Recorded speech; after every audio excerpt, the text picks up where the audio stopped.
Missing Michael Vaughan, Monkey Mondays. Only the facts, always for Michael. Fruitland, Idaho, a quiet, tight knit community known for farmland, blue skies, and children playing in the streets. But on the evening of July 27th, 2021, that peace was shattered. 5-year old Michael Joseph Bond, lovingly known as Monkey, vanished from his neighborhood without a trace. One moment he was seen outside his home, the next moment he was gone. Within minutes, his family and neighbors were searching every yard, every street. Law enforcement launched a immediate investigation. Volunteers canvassed the area. Helicopters flew overhead. Drones scanned fields. But there was no sign of Michael. Days turned into weeks, weeks to months, and now 4 years of heartbreak, 4 years of unanswered questions, 4 years of hope. Michael's family, his parents, Brandy and Tyler, his siblings and loved ones have never stopped searching, never stopped believing, and never stopped asking, where's Michael? This is more than a missing persons case. This is a story of a stolen childhood, a devastated community, a family's fight for answers. This is a case of Michael Joseph Bond, and his story deserves to be heard.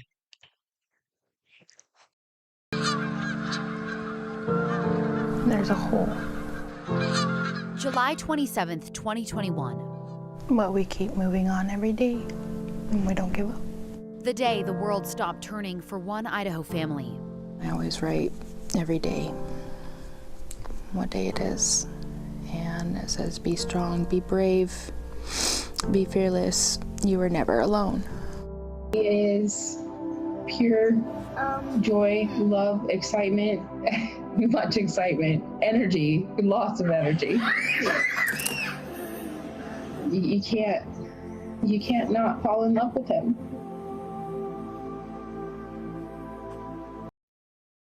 In his own words, Tyler Vaughan on the disappearance of his son, Michael.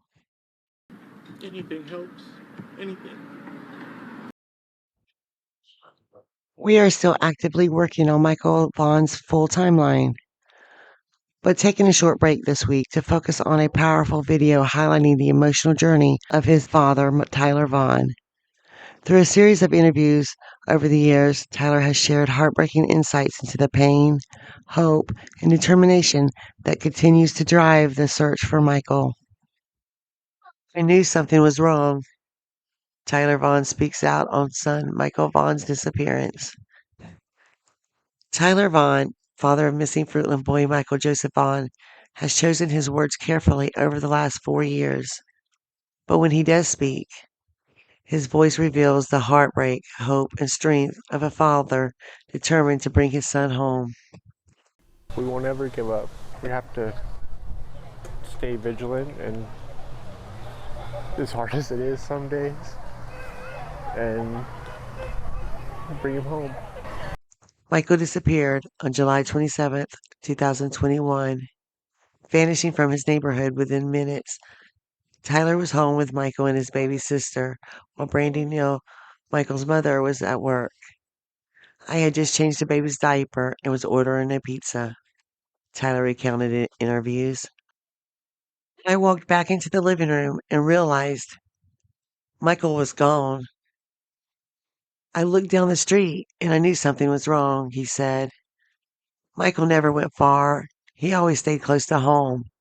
So when he wasn't right there, I panicked. Tyler immediately contacted Brandy, and together they launched into a desperate search. We started knocking on doors, calling his name, driving around, hoping we'd find him playing in someone's yard, he recalled. Within minutes, police were involved, and what followed was one of the largest search efforts in Idaho's history.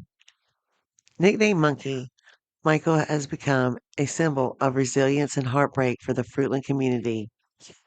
And while Brandy Neal has often served as the public face of the search, Tyler has remained a constant force behind the scenes.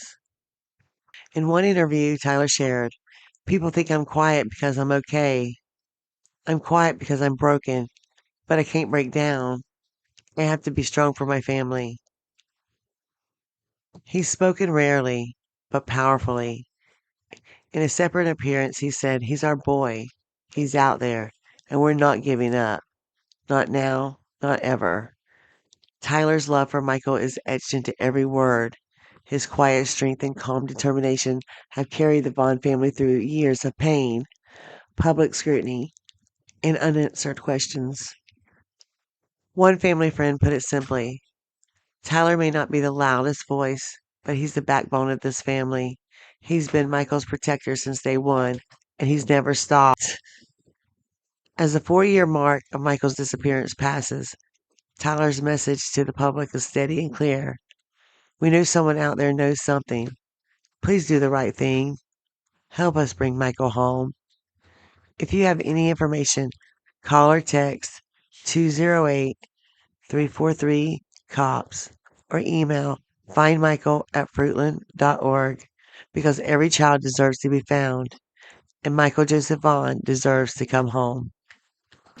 Anything helps. Anything. Please. Bring Michael home, please. Please. He's beyond missed and beyond loved, and we need him. We need him. We won't ever give up. We have to stay vigilant, and as hard as it is some days, and bring him home. The couple sitting together for their first national TV interview. It doesn't feel like a year. It's been an eternity. Tyler, a lot of people curious why, if you were the one at home, why you haven't done a lot of talking with the media. What's your response to people who want to know that question? Because I was the one at home. I feel like because I was the responsible party. I don't like being in the public eye at all, and it's because I, to some extent blame myself. The authorities say they have persons of interest. Fruitland police asking for the public's help in identifying this man, seen in newly released photos walking in a nearby park at the time of Michael's disappearance. Do you feel strongly one way or the other if it was a stranger or somebody that knew him that took Michael?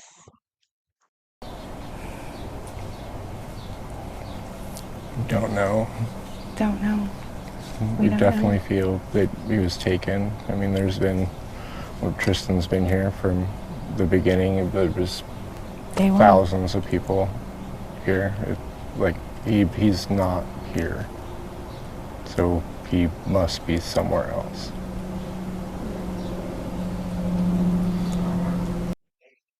Tyler, can you walk us through just the night? I know you were home with the kids. Can you just walk us through everything that happened last July? Searched the house, searched the backyard, went out in the front yard, jumped in the van, called Brandy. Went back to change bug. Michael was playing on his Switch. She was sleeping, so it took a minute for me to rouse her. And then I changed a diaper and ordered pizza. Probably took me, 15 minutes maybe. And came back out and went outside to smoke, and Monkey wasn't outside, so I figured he was inside with his brother, wasn't inside, and then I started to freak out, and it's all kind of a blur from there, just running all over the neighborhood. And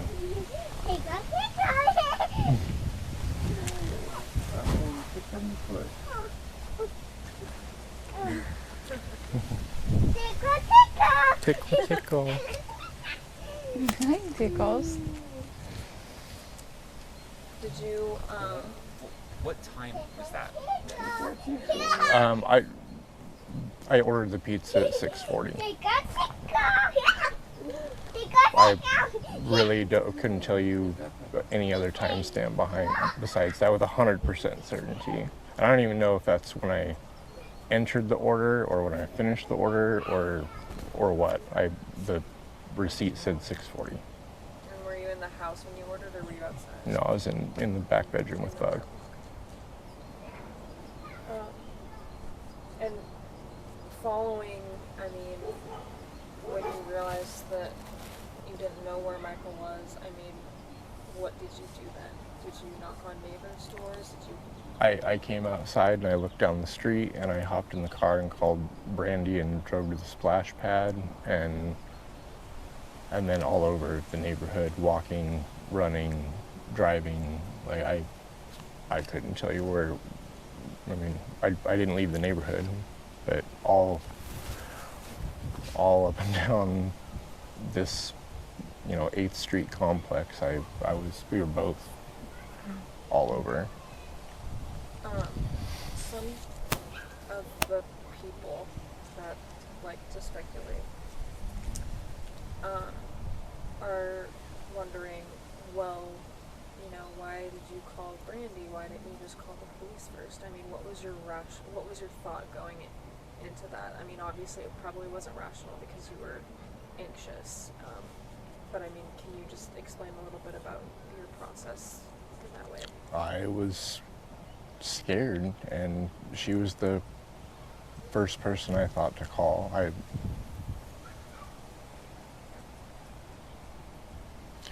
I needed her home as fast as I could because I was panicked and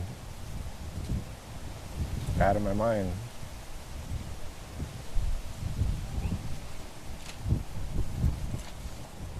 Just going off of that question, I just think, I'm sure you guys see a lot of the stuff online as well. I mean, last person to see is people speculate about that. What would you say just to people to help clear your name a little bit? Yeah. Anybody that's looked into the timeline, I feel like, there was no time for me to do anything. Not to mention I didn't leave the neighborhood besides in a cop car for 2 or 3 weeks. Yeah. There's thousands of people everywhere. There's nothing that I could have done. I don't know how some people don't see that, but. Talk to me about your relationship with Michael. What is he like to you? He's my best little buddy. We do, comic books, monster trucks. He's the sweetest little boy in the world. He was always trying to help. Oh. He's perfect with his sister. They have an amazing relationship. Both his sisters. Both his sisters. He's a wonderful, wonderful little boy, and he doesn't deserve this. What would you say to people to clear your name? Anybody that's looked into the timeline, I feel like, there was no time for me to do anything. Not to mention I didn't leave the neighborhood besides in a cop car for 2 or 3 weeks. Yeah. There's thousands of people everywhere. There's nothing that I could have done. I don't know how some people don't see that, but. It's been so long. How do you explain to such a small child what's going on? And I know that's really hard to answer. We can't say when our older two go to their dads that they're bye-bye right now, because that's the only thing that I could figure. I for 2 months I didn't know what to tell her, and she had just really started talking at that point, and so we don't say bye-bye because Monkey is just bye-bye right now. And he's coming home.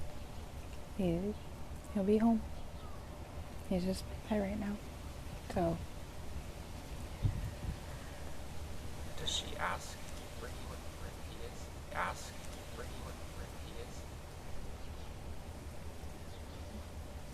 Pick up his pictures and give him kisses. Set him up in front of the coffee table and watch TV with him.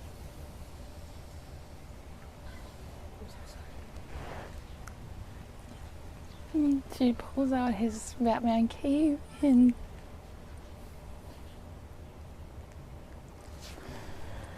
She misses him. She seems like a very headstrong little girl. oh yeah. I wonder where she gets that from. I don't know where she gets that from.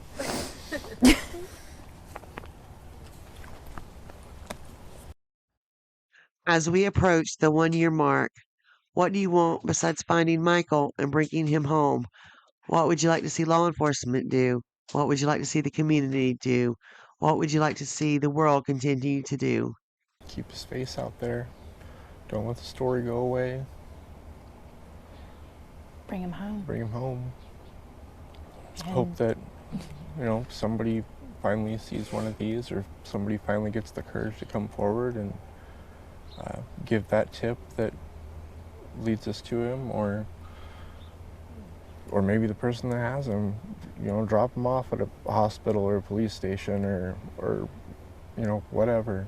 Just let him come back home. Does it feel like it's been a year? It was a very quick year and long year at the same time. Like time is a weird thing. It can't be a year. It can't be. How do you go through every day without him being found? It's been a year. What does your day-to-day look like? Every day is a struggle.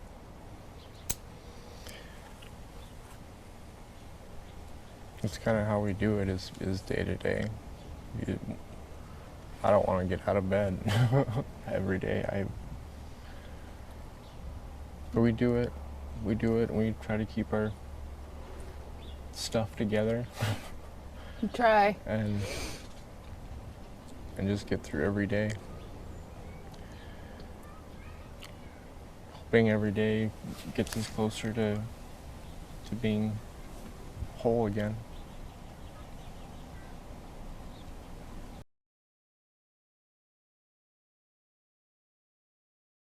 We got the monkey's law out there, and there's at least one more big one that other states have that Idaho does not, that I would like to see implemented here, that I think would have been a huge tool at the beginning of this.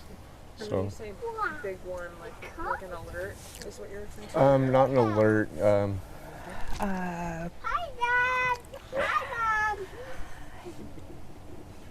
don't even know how much I can go into it, but there's it has to do with warrants. Like in some other states, they wouldn't have had to do the warrants. They would have just gotten the information they needed. Procedures for law enforcement Right to be able to utilize the tools that they needed at their discretion, instead of waiting, having to write up a warrant and Wait 6 months for a judge and a handful of information when there's 20, 30, 40 handfuls of information that they need, but they can only get so much at a time, and they have to wait for the warrants to come through for all that. And so this process has been pretty long. Yes, and there's a law that could be changed that would have made that part of it a lot shorter.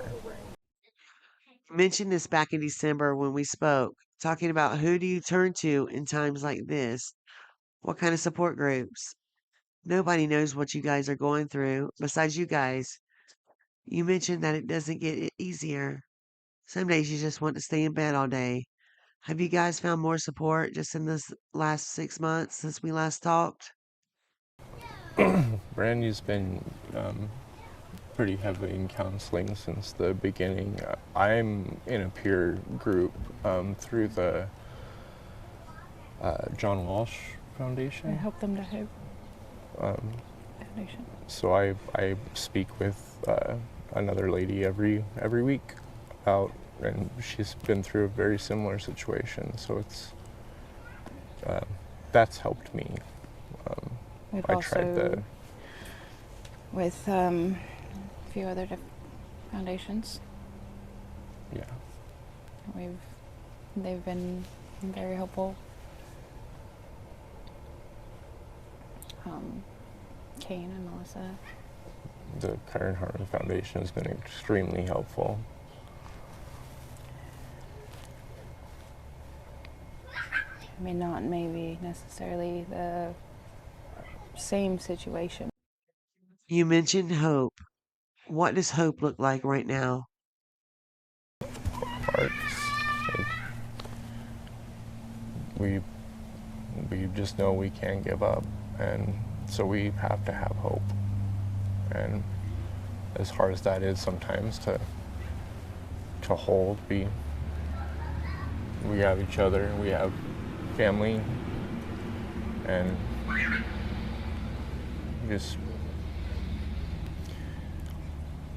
we maintain that hope that he's coming home.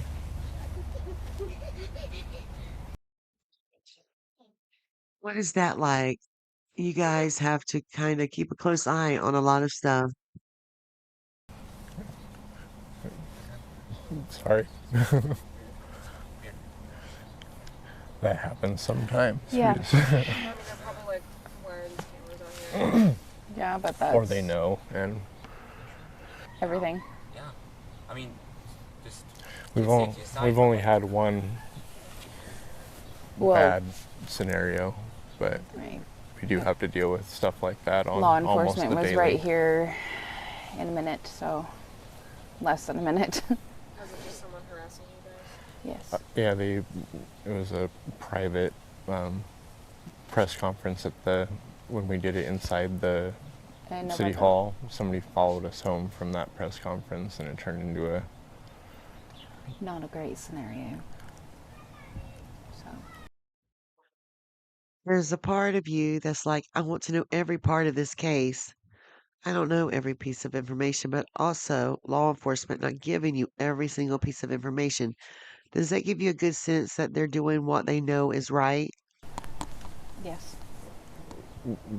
I personally have kind of left everything up to them. You know, I'll report stuff that comes to me, of course, when it should have gone there in the first place. But I would say at the beginning of it, we were both very like, we want to know everything. And then What? there was...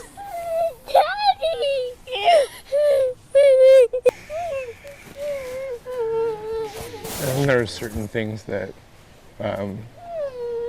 that happened that changed my mind really fast about wanting to know everything. You know, there's some not very nice people in this world, and we have learned that the hard way. Is there anything you guys want to say? Appreciate the police department and all the agencies involved for keeping doing what they were doing. We appreciate Tristan. He's been very good about keeping the story out there, and we want our baby home.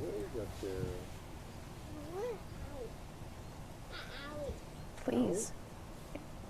If somebody knows something, please.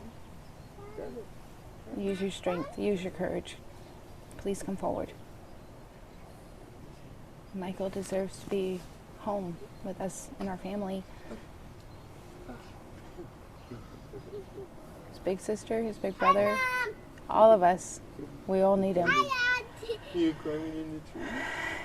He needs to come home and climb trees with his big little sister. So, please, if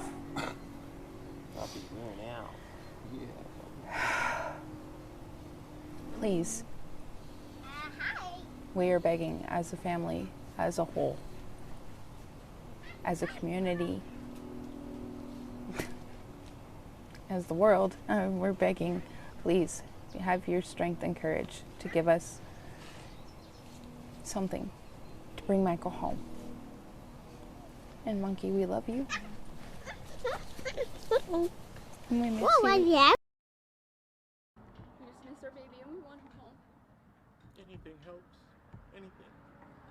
So, thank you guys. He's beyond missed and beyond loved, and we need him. We need him. We won't ever give up. We have to stay vigilant, and as hard as it is some days, and bring him home. What do you tell people who say, do they know more than they're letting on? A lot of the speculation online is based in fantasy land. Law enforcement and God knows our truth, and we'll stand firm and stand strong. I asked both of them, what would justice look like in your eyes? Brandy's answer was, if her son comes back alive and well, she could find it in her heart to forgive. Tyler said he just wants his child home. Legal punishment would take care of the rest. As the search for Michael Vaughan stretches into its fourth year, the voice of his father, Tyler Vaughan, remains a powerful symbol of quiet strength and enduring love. While public attention has faded away some, Tyler has stood steadfast, often in the background, but never absent, never silent in spirit. Through every interview, every carefully chosen word, he has revealed the ache of loss and the fierce hope that drives him forward. People think I'm quiet because I'm okay, he once said. I'm quiet because I'm broken, but I can't break down. I have to be strong for my family. This is not just a story of a missing boy. It's a story of a father who refuses to give up. He's our boy. He's out there, and we're not giving up. Not now, not ever, Tyler has declared. His words carry a plea to the public to care, to remember, to speak out, because behind every missing child is a family, still waiting, still searching, still hoping. And as Tyler Vaughan reminds us through his heartbreak and resilience, Michael deserves to come home. 4 years have passed since Michael Joseph Vaughan vanished from his neighborhood in Fruitland, Idaho. But time has not erased his presence. His smile, his spirit, and his story remain etched into the hearts of his family, community, and who will continue to follow his case.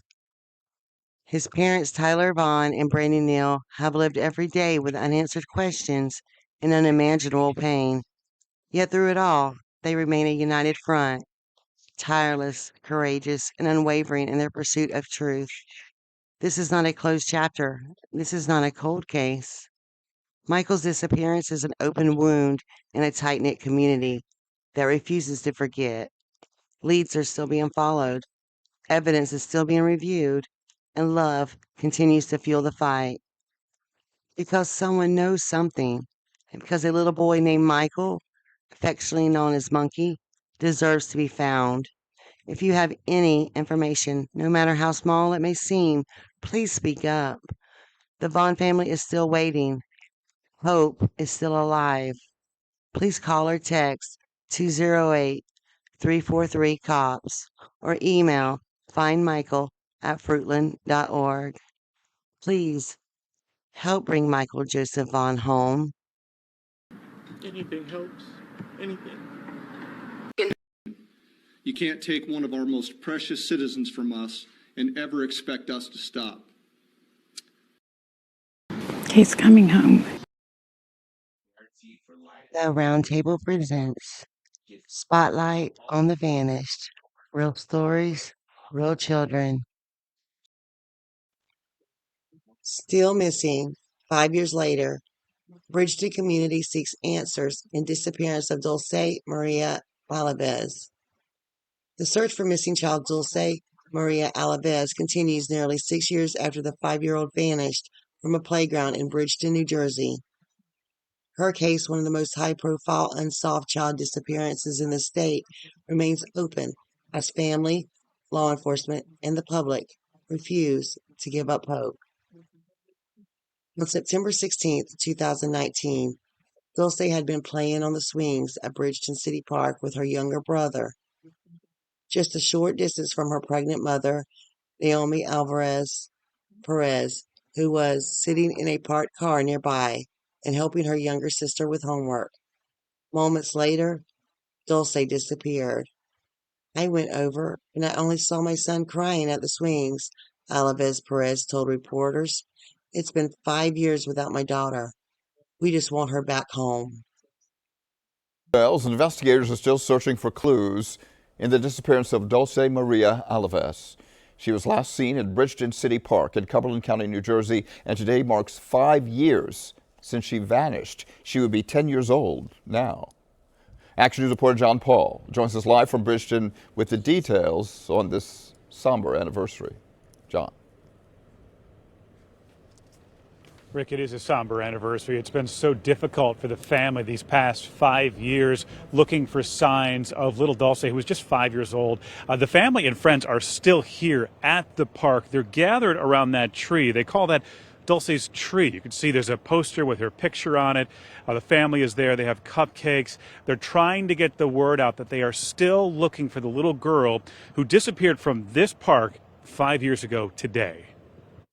It looked like a celebration. Dulce needs justice. But this gathering in Bridgeton City Park in Cumberland County, New Jersey, was anything but. It's been 5 years without my daughter, and it's been really hard for me and my family not knowing where she is. We just want her to be back home. Naomi Alavez Perez came back to the spot where her daughter, Dulce, was last seen 5 years ago. This playground is where the 5-year-old disappeared in 2019 while playing with her 3-year-old brother, Manuel. Police believe Dulce was kidnapped from the park while her mother was in the car. This is a sketch of a person of interest in the case, but they don't have any new leads. But it was hard, especially for me and my family, knowing that she's still missing and we don't know where she is. Dulce's family has grown in the years that she's been missing. She has a 4-year-old sister, Estrella, and a 3-year-old sister named after something her mother clings on to, hope. When I look at her at an angle, sometimes I feel that I see her there, and when I do sometimes see that she's there, I just grab her and hug her. Hope is what everyone here is holding on to as they gather around Dulce's tree. The hope that someone will come forward with information that could finally bring her home, a day her mother dreams about. It's going to be the happiest day because we're going to be back together again. Investigators are still searching for clues. On the 5-year mark of Dulce's disappearance, family and community members gathered once again in the park for a candlelight vigil. It was a solemn yet hopeful reminder that Dulce remains in the hearts and minds of many. There has never been a day that Dulce has not been in our thoughts or in the work we do, said Cumberland County Prosecutor Jennifer Webb McCrae and Bridgeton Police Chief Michael Gallimarne in a joint statement issued on the 5-year mark.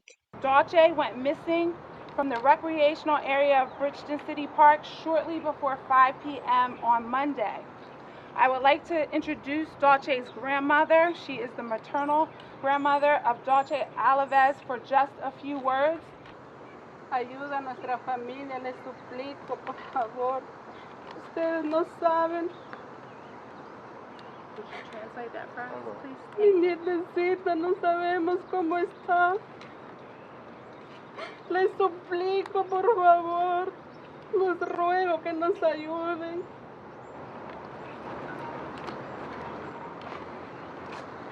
Please, if you have any information, help us find my granddaughter. Do not be afraid of the police.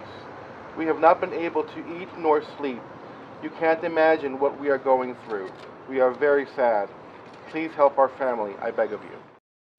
In 2024 alone, investigators say they followed up on 17 new leads, some originating from as far away as Pennsylvania, Massachusetts, New Hampshire, and Nevada. Unfortunately, none have brought answers or led to the person believed to be responsible. From the earliest days, authorities treated the case as a likely abduction. In 2021, FBI Special Agent Daniel Gabarant told the press, The offender that took Dulce was likely there for a period of time.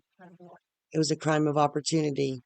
They were looking for a child, maybe of a certain age or gender. Just 1 month after Dulce vanished, police released a composite sketch of a man reported in the area.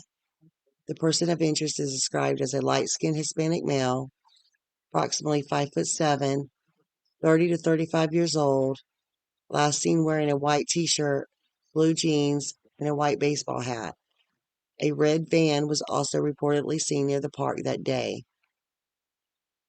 Over the years, the case has gained national attention, with segments featured on Dr. Phil and In Pursuit with John Walsh. In 2021, a tip led authorities to conduct a search in Austintown, Ohio, though it yielded no significant results. In the years since, age progression images have been released by the National Center for Missing and Exploited Children to show what Dulce might look like today. The most recent, published in 2023, depicts her at age 9. Dulce would be 11 years old today. Since her disappearance, Dulce's family has continued to grow. Her mother has given birth to 2 daughters, Estrella, now 4, and Hope, age 3. Sometimes when I look at Hope, I see Dulce, Alavez Perez shared in an emotional interview. I cling to hope. A $75,000 reward is currently being offered, information leading to Dulce's recovery. Officials continue to urge anyone with knowledge, no matter how minor it may seem, to come forward. If you have any information that could help find Dulce Alavez, here are the ways you can submit an anonymous tip. Visit the CCPO tip line at www.ccpo.tips. Visit the Bridgeton Police Department tip line at www.ppd.tips.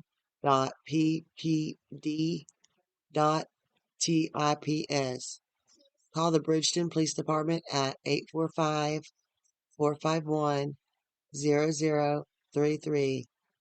Call the FBI at 1-800-CALL-FBI. Option 4, then option 8. Upload potential sightings to www.fbi.gov/ALAVEZ.